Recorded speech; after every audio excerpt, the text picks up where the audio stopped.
Alright, this will be Carolina Panthers Review Volume 27 / St. Louis Rams Preview. Two reasons why that the 49ers lost this game. The second was penalties. 11-4, blown coverages. Let David Geddes beat you. Let alone David LaFell to put the Panthers special teams to kick the game-winning field goal. Yikes. No wonder why you're 1-6. And Mike Singletary can't pull his hair out because he doesn't have any, except for his eyebrows. Number one is Alex Smith's injury. I mean, the minute he went out with a sprained shoulder, non-throwing shoulder, the entire offense of the San Francisco 49ers went with him. I mean, now you're asking David Carr to win the game for the team, and Houston Texans fans and Carolina Panthers fans know this guy too well. He doesn't have a big arm.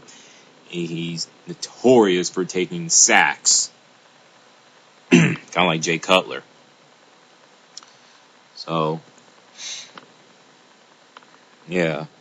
And as for the Carolina Panthers, great win. I called it for two reasons why that they won this game. First game of the year.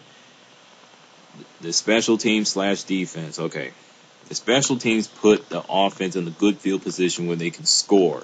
I don't care if it was touchdowns or field goals. The bottom line is they put them in a good field position. They wouldn't be pinned back in the 20s and the 10s and so forth. So big ups to the Carolina Panthers special teams. They've been playing really well this year. Really improved over last year. Now, as for the defense, they had an average day.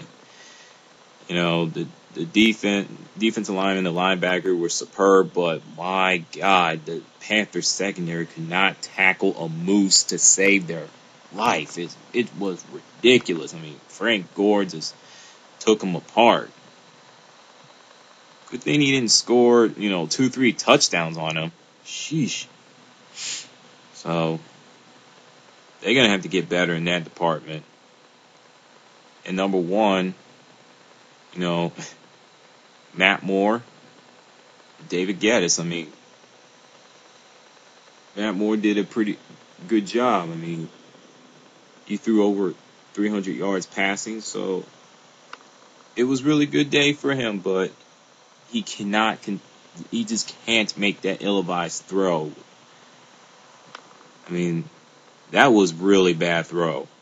And David Geddes went from the GOAT to the hero.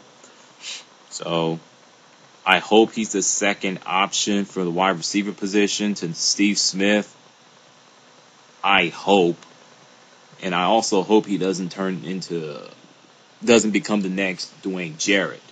That is the biggest fear of me as a Carolina Panther fan.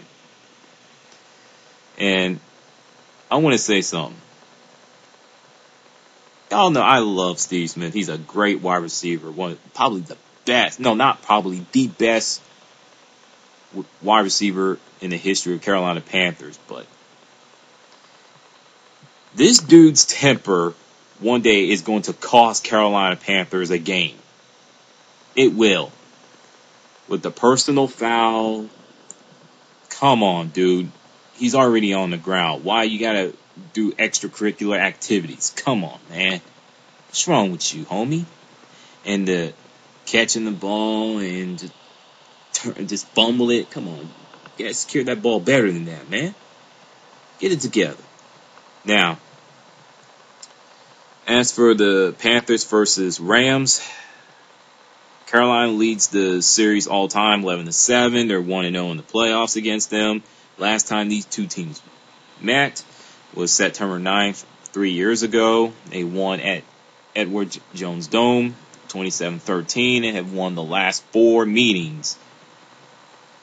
So, in order for the Panthers to get their second win of the season against St. Louis, they got to score over 20 points again, just like the San Francisco game. And Matt Moore is going to have to he's going to make better decisions, not make ill-advised throws that will put the defense in a bind where they're going to get scored on because of his, bad decisions. And number 2, stop Steven Jackson. Make Sam Bradford throw the ball. Make him a mistake prone. Okay? If Steven Jackson plays, do whatever it takes to stop him. And that goes for you, Carolina Panthers secondary. Tackle him. Don't be going stripping the ball. That's not tackling. What's wrong with you? Now, as for the St. Louis Rams, in order for them to get their 4th win of the year, they got to stop the run, make Matt Moore throw the ball, and have the offense stay on the field longer to tire out the defense of the Panthers, which I highly doubt that's going to happen, but anything can happen. I see this game being high scoring. I think it'll be a shootout, 34-30 Carolina. Even though they have the 2nd worst offense in the league, it's possible. I mean, go look at the Buffalo Bills. They almost pulled off a victory. They put 34 on Baltimore Ravens last Sunday, but they lost the game in overtime. I mean, if that can happen to Buffalo, why not for Carolina? That's all I'm saying. And with that, I'm throwing the peace sign. Thanks for listening. See you next time.